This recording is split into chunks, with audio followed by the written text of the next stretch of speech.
channel. My name is Amara and I am currently attempting to fix my dad's VLX 2003 Shadow. So it's not like an old garage fan. It's been sat for like the past 8 years that we've had it, and then before then it was sat somewhere else. But the only issue is I have only ever worked on one bike before, and it's my little 125 Sinus Apache. So I kind of don't know what I'm doing most of the time, but that doesn't mean I won't try. So in this episode we are kind of carrying on from the last vlog, and if you haven't watched it, maybe you could go and have a look if you really want to. We got spark in the last video, so we're now trying to get the bike to start, and this is a great way to start a video. There was a fire and we kind of just finished going over and kind of assessing the damage and trying to see what, if anything, is savable. There's a fire in the wiring loom. You know what? It's too soon. It's a bit too soon for me. Still in a bit of shock at the moment, kind of reeling from the idea that we kind of may have to stop. But I'm just gonna play the video. I'll just play it. Just see what happens. Just take a look for yourself. It's okay. Have faith, Dad. Have faith.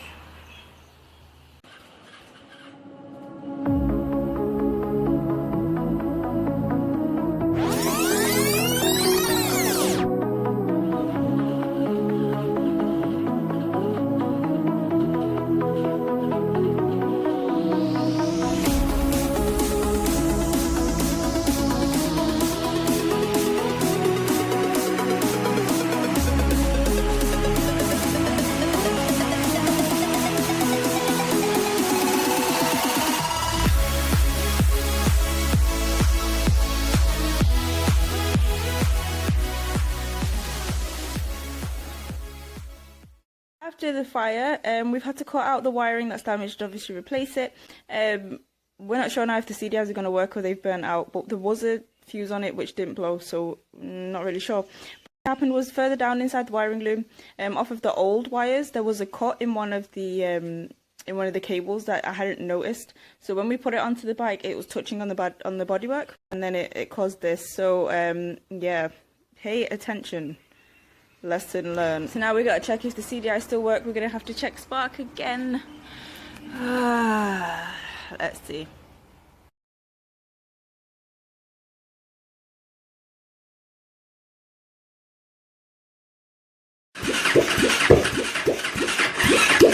We have run out of fuel. We've been cranking this over for so long. It does really sound like it wants to start, but it's just not yet. And I think it might be due to fuel. I think I've probably done something wrong. We have spark and it sounds like we have compression, so we should be able to get it to run, hopefully today. But what I'm going to do is take the carb off. There are quite a few fuel lines. Well, not fuel lines, there's fuel lines, there's air lines, there's also lines that go to the coolant system. So maybe I've connected something wrong. I mean, this is the first time I've seen a CV carb in my life, so I've probably done something really stupid. The fuel air mixture screw is like way underneath at the back. I'm going to try and take that out as well and readjust it to factory stock. Hopefully we should be able to get this bike started today, because it definitely sounds like it wants to start.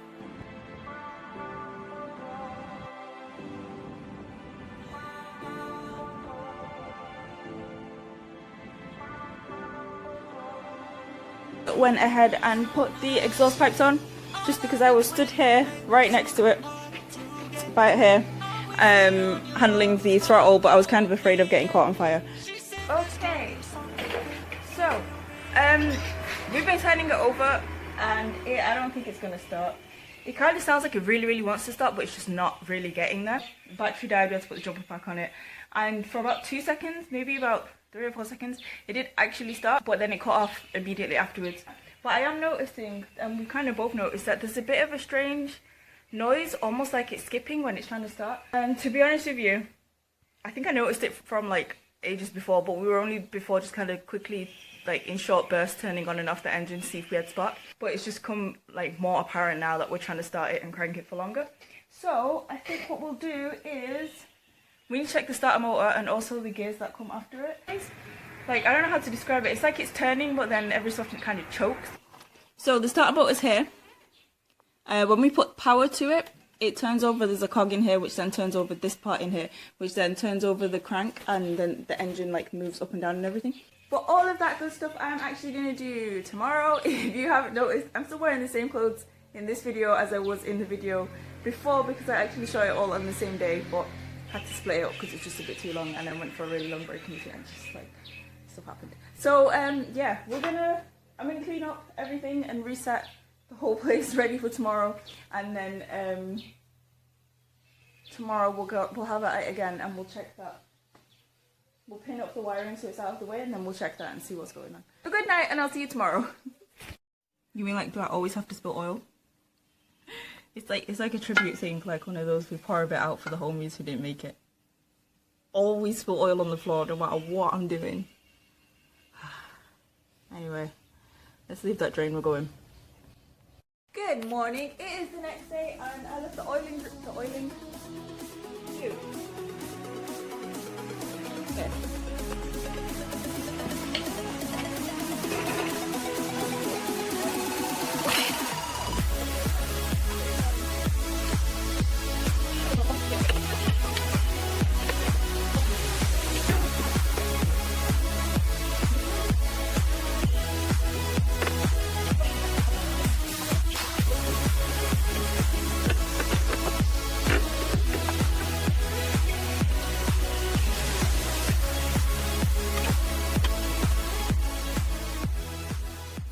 So this one fell out onto the floor, and then we have another one inside here. So the starter motor one, we look at it, all of the teeth are there, pretty good condition. The camera is a bit rough, but they're not too worn, like the edges aren't too worn on the points.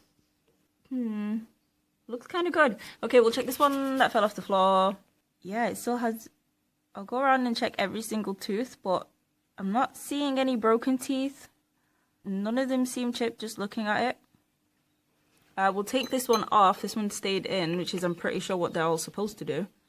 I have to take it off the pin. Again, nothing looks... No broken teeth. Same on this side, no broken teeth. Let me clean these off, degrease them and clean them off. We'll check them all properly. Then we'll see where to go from there. Okay, these are all cleaned off. I've gone around and checked every single tooth. None of them are broken. Some of the teeth are more worn than the others. So as it's turning, when it gets to those teeth, it then skips them. So maybe, yeah, maybe we kind of don't carry on using the starter. The noise that the bike's making, like when I said it's skipping, when we put power to the starter motor, when we turn the bike on, the starter motor makes a noise like it is actually starting. So it is moving, but it's just not engaging for like a second or two. It's just not engaging the rest of the bike. So once again, we're kind of stuck right now. So I've had a look for the part on eBay. It's not that expensive. It seems like this bike wasn't very popular in the UK, so I can get parts from the US and ship them in, then pay customs in it, and then ship them out and pay shipping costs, and then get them here and pay customs on it and shipping costs. Yeah, I have to go and collect it as well. So it's going to take a bit of time as well. We're going to have to wait at least 3 months. This is like my average that I'm kind of going for, is about 3 months in shipping, which includes from when I buy it to when it finally gets here. And then also, cost-wise, I realise I'm paying 4 times the price of the part just in shipping alone. So yeah, we're kind of stuck. I need to find a cheaper way to get parts here. I know you're probably thinking, why don't I just buy parts here in Gambia? There are quite a lot of bikes here in Gambia, don't get me wrong, but a lot of the time it's the generic kind of Chinese, Korean, Taiwanese kind of bikes, the smaller ones, 150cc's, 125, 200 kind of. There aren't many people that have anything bigger than a 600, and the ones that do, or at least in the rural areas where I live, the ones that do, it tends to be something that you've imported yourself or someone you know has imported for you. So parts availability, when it could be anything that gets brought in, for example like the Fundoro, this Shadow, I've seen TBRs, what else have I seen?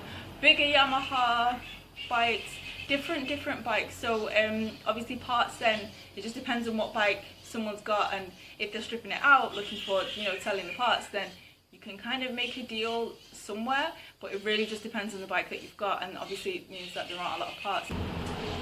I don't want to stop again because I'm kind of enjoying the momentum of the project. I'm really enjoying being able to work again. But we kind of can't start the bike if the starter's not starting. So I'm kind of stuck. What to do? What to do? There are things that I could get on with, but if it doesn't start and run, would it be worth investing time in those things if the engine's no good? Stress. Okay. I'm gonna go and have lunch and then I'll reconvene with Dad and see what we're gonna do. Maybe he's got a better idea.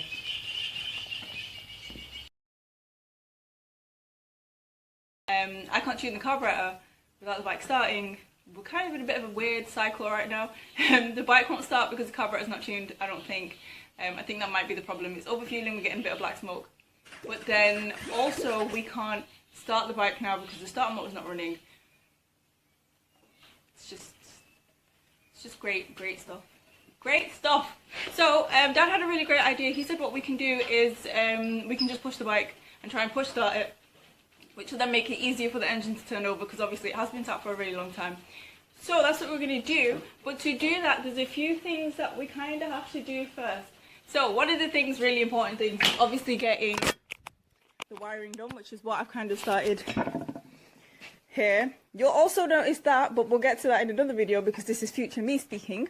Some essentials for riding obviously are going to be brakes. We have rear brakes, the front brakes are not at all, but we have rear brakes, so that'll do. Clutch, obviously we have no clutch. The lever's not even, like, it's gone, so we need to work out clutch. So we'll get some old one of these and just find a clutch for that. Once we've done the clutch, we have brakes, so we're okay. Front tire was obviously completely damaged. That has been repaired right now, but I'll do that in a later on video because that was a lot of fun. And then wiring. Kind of can't push it looking like this. So we're gonna finish off the wiring now, or I'm gonna do a bit more wiring.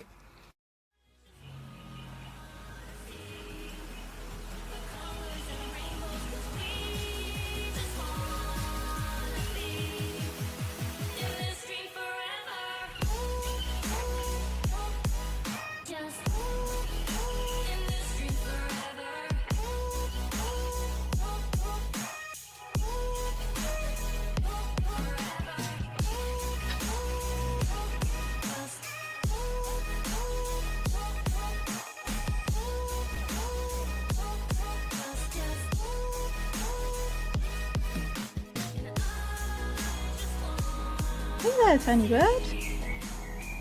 You okay? It's a wild bird. What am I doing? Come on. Okay, bye bird.